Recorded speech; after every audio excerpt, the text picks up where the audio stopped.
السلام علیکم ورحمۃ اللہ وبرکاتہ۔ ڈیلی ون پیج کے شعبے سے آج کے پیج کا نمبر ہے 140۔ سورت الانعام آیات ہیں 95 سے لے کر 101 تک۔ اعوذ باللہ من الشیطان الرجیم۔ ان اللہ فالق الحب والنوى یخرج الحی من المیت ومخرج المیت من الحی ذالکم اللہ فأنا تؤفکون۔ تجوید اعتبار سے من الحی تھوڑا شدت کریں تاکہ دوسری یا کا کچھ حصہ ادا ہو جائے، ورنہ یوں پڑھیں گے کہ من الحی تو ایک ہی یاد آئی ہوئی۔ یقیناً اللہ تعالی فالق الحب، فالق یعنی پھاڑنے والا دانے کو اور گٹھلی کو، تو حب یعنی دانہ اور گٹھلی، تو کچھ دانے زمین میں بوئے جاتے ہیں اور کچھ گٹھلیاں، تو انہیں پھاڑنے والا بھی وہی ہے۔ یہ تو ہم زمین میں گاڑتے ہیں، ہم پانی دیتے ہیں، لیکن اصل جو ہے فعال اللہ سبحانہ وتعالی ہے، نکالتا ہے جاندار کو بے جان سے، بے جان کو جاندار سے، تو ہم آپ مشاہدہ کرتے آ رہے ہیں۔ یہ ذالکم یعنی یہ اصل میں ذالکہ ہے، یہی ہے اللہ، پھر تم کہاں پھرے جا رہے ہو؟ یعنی سب کچھ اللہ کرتا ہے مگر لوگ شریک کر رہے ہیں۔ تو اس آیت میں اور اگلی آیت میں اللہ تبارک تعالیٰ کی بے مثال قدرت اور کاریگری کہ دیکھیے انسان صرف زمین میں بوتا ہے، چاہے گٹھلی ہو چاہے دانہ ہو، اور اس سے اگانا، یہ اللہ تعالیٰ کی قدرت ہے۔ پھر دیکھیے مزید، فالق الاصباح وجعل اللیل سکنا والشمس والقمر حسبانا ذلك تقدیر العزیز العلیم۔ صبح کو بھی پھاڑنے والا کون ہے؟ وہی، اور بنایا رات کو راحت، اور سورج اور چاند کو حساب سے۔ یہ اندازہ ہے عزیز جو غالب ہے، جو خوب جاننے والا ہے۔ دیکھیے کسی نے آج تک دعویٰ نہیں کیا کہ کوئی صبح کو نکالتا ہے، بلکہ اللہ سبحانہ وتعالی ہی صبح کر دیتے ہیں، رات سے اسے پھاڑتے ہیں یا نکالتے ہیں، اور رات کو راحت انسان کے لیے مفید کہ سوئے آرام کرے، اور سورج چاند کو حساب سے، دونوں اپنے حساب سے رواں ہیں، اپنے روٹ پر چل رہے ہیں۔ یہ سب کس کا اندازہ ہے؟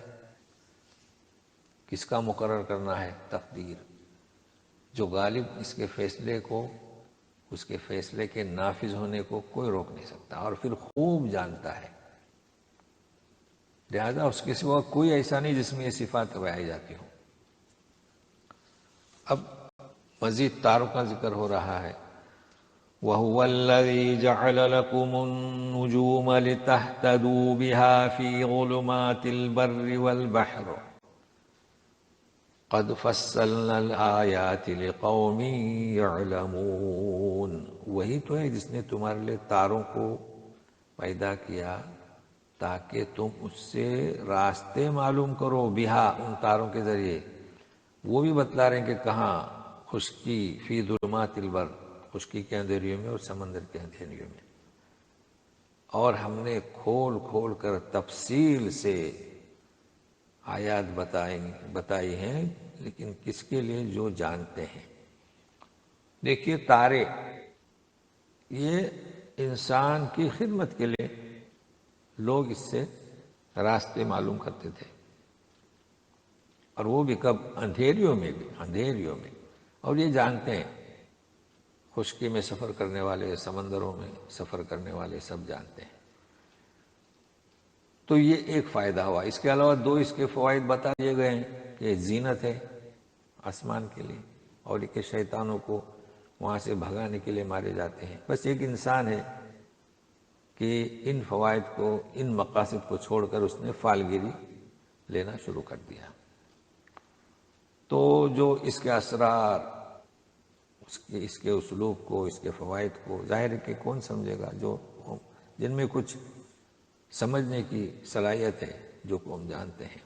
مزید کاریگری کو بیان کیا جا رہا ہے، یعنی چاند، سورج اور تاروں کے بعد انسان کی اپنی ذات تو سنیے۔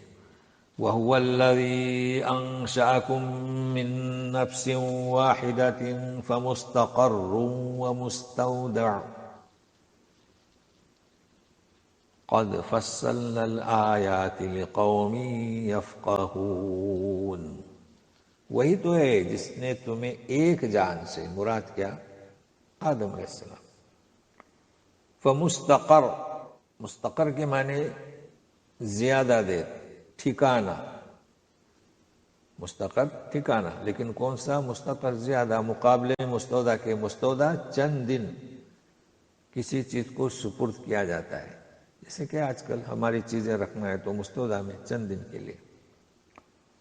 اب یہ کہ مستقر اور مستودع، ابن عباس اس سے مراد لیتے ہیں مستقر یعنی رحم مدر، یعنی ماں کا پیٹ، رحم، اور مستودع سے مراد باپ کا صلب، یہ مراد لیتے ہیں۔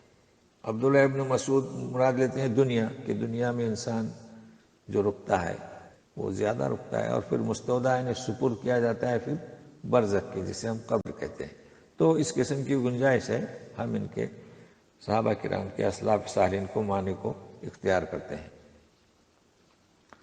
ہم نے آیاتوں کو تفصیل سے بیان کیا جو قوم سمجھتی ہے، مطلب ہے کہ سمجھنے کی کوشش کرتے ہیں۔ اب جو نہ سمجھیں تو، یا کوشش ہی نہ کریں تو ظاہر ہے کہ وہ گمراہ ہوتے ہیں۔ اب مزید کاریگری اور بے مثال نمونے۔ وَهُوَ الَّذِي أَنزَلَ مِنَ السَّمَاءِ مَاءً فَأَخْرَجْنَا بِهِ نَبَاتَ كُلِّ شَيْءٍ فَأَخْرَجْنَا مِنْهُ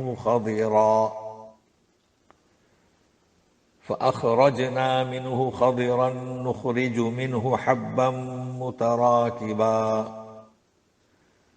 وَمِنَ النَّخْلِ مِنْ طَلْعِهَا قِنْوَانٌ دَانِيَةٌ وَجَنَّاتٍ مِّنْ أَعْنَابٍ وَالزَّيْتُونَ وَالرُّمَّانَ مُشْتَبِهًا وَغَيْرَ مُتَشَابِهٍ انظُرُوا إِلَى ثَمَرِهِ إِذَا أَثْمَرَ وَيَنْعِهِ إِنَّ فِي ذَلِكُمْ لَآيَاتٍ لِقَوْمٍ يُؤْمِنُونَ۔ وہی تو ذات ہے جس نے آسمان سے پانی اتارا، پھر ہم نے اتارے اس ہر چیز کے نباتات، سب کچھ مراد اس سے، جو کمپلے ہیں، جو بیلے ہیں، سب۔ پھر ہم نے نکالا اس سے کیا؟ سبز شاخ، خضرن، کہ اس سے نکالتے ہیں دانہ، تہ بتہ، دیکھیں بالیاں ہوتی ہیں چاول گیہوں کی، اور کھجور، طلع کہ اس کے گھپے، اس میں گھپوں میں خوشے نیچے لٹکے ہوئے، یا قریب کی بھی بعضوں نے ترجمہ کیے ہیں، اور باغات، انگور کے، زیتون کے، رمان کے، ملتے جلتے اور غیر ملتے جلتے، مشتبہ و غیر متشابہ۔ تو پھلوں کی یہ خاصیات ہیں کہ کچھ ملتے جلتے ہوتے ہیں، جیسے آپ دیکھتے ہیں ایک ہی قسم کا میوہ ہے لیکن ملتا جلتا، اور غیر ملے جلے بھی بالکل صاف کھلے ہوئے۔ تو دیکھیے ان میووں کی طرف، جب کہ وہ میوہ دے اور تیار ہو جائے، وَيَنْعِهِ، جب تیار ہوتا ہے، پھل دیتا ہے، تو ذالک یعنی اس میں، یہ متعدد بار آتا ہے لفظ اور آگے میم لگا دیا گیا ہے، اس قوم کے لیے جو یقین رکھتے ہیں یا ایمان لاتے ہیں، دونوں اس کا یومن کا ترجمہ کیا گیا ہے۔ تو بہرحال یہ قدرت کاملہ ہے، بے مثال. انسان غور کرے، کوئی دعویٰ نہیں کرتا کہ وہ پھل فروٹ وہ پیدا کر سکتا ہے، بلکہ وہ تو بارش اگر دیر ہو جائے اس میں تو متوجہ ہوتے ہیں اپنے حقیقی مالک کی طرف. تو یہاں پر یہ کاریگریاں اور بے مثال قدرت کے نمونے بیان کرنے کے بعد اب توجہ دی جا رہی ہے، اس کے باوجود بھی یہ لوگ شریک کرتے ہیں. تو کسے؟ سنیے. وَجَعَلُوا لِلَّهِ شُرَكَاءَ الْجِنَّ وَخَلَقَهُمْ وَخَرَقُوا لَهُ بَنِينَ وَبَنَاتٍ بِغَيْرِ عِلْمٍ سُبْحَانَهُ وَتَعَالَى عَمَّا يَصِفُونَ. انہوں نے جنوں کو شریک بنایا. وَجَعَلُوا لِلَّهِ یعنی اللہ کا شریک بنایا. وَخَلَقَ اب خلق کا فاعل اللہ اور واو حالیہ، تو انہوں نے اللہ کے شریک بنائے جنوں کو، جی، جبکہ اللہ نے انہیں پیدا کیا. دیکھیں اس طریقے سے ترجمہ. اور بنائے لہو بنین و بنات، بغیر مستند کے، بغیر دلیل کے. تو اللہ تعالیٰ کے انہوں نے مقرر کر دیا لڑکے بھی. کسی نے عزیر ابن اللہ کہا، کسی نے عیسیٰ ابن اللہ کہا، فرشتوں کو بنات اللہ کہا. یہ مراد ہے بغیر کسی دلیل کے. تو کہا جا رہا ہے کہ سبحانہ، دیکھیں ایسے موقع پر پاک ہے اللہ، جی بہت بلند ہے اس چیز سے جو یہ وصف بیان کر رہے ہیں. ارے بھائی بیٹا قرار دیتے ہو، اللہ تعالیٰ بہت بلند ہے، اسے کسی بیٹے کی ضرورت نہیں. جی تو سنیے مزید. بدیع السماوات والارض انا یکون له ولد ولم تکن له صاحبہ وخلق كل شيء وهو بكل شيء عليم. آسمان و زمین کا موجد، بدیع، ابتدا. کیسے اس کے لیے لڑکا اولاد ہو سکتی ہے؟ ولد آیا، لڑکا لڑکی، چونکہ ذکر ہو رہا ہے بنات بنین، اس کے لیے کیوں کر اولاد ہو؟ اس کے تو کوئی بیوی بھی نہیں ہے. تو عجب ہے، لڑکے قرار دیے، لڑکیاں قرار دی، بیٹے بیٹیاں، بیوی تو اس کی کوئی نہیں ہے. اس نے تو ہر چیز کو بنایا اور ہر چیز سے خوب واقف ہے. تو مطلب ہے کہ کیا تم اللہ کو بتاتے ہو کہ تمہاری لڑکیاں ہیں اور تمہارے لڑکے ہیں؟ تو بہرحال اس صفحے میں بے مثال قدرت اور اس کی کاریگری، یہ صفحہ ایسا ہے کہ مشرکین کو دعوت دی جا سکتی ہے. مسلم تو جانتے ہیں، مسلمانوں کا تو یقین ہے، لیکن انہیں اس طرف مائل کرنے کی ضرورت ہے. تو مشرکین کو دعوت دینا، اس کام کو، اس دعوت کو ہم نے چھوڑ رکھا ہے. تو اس صفحے کو نوٹ کر لیں. اور ایسی کئی آیت ہیں کہ جن آیات سے ان کو متوجہ کیا جا سکتا ہے. تو پھر ملتے ہیں. السلام علیکم ورحمۃ اللہ وبرکاتہ.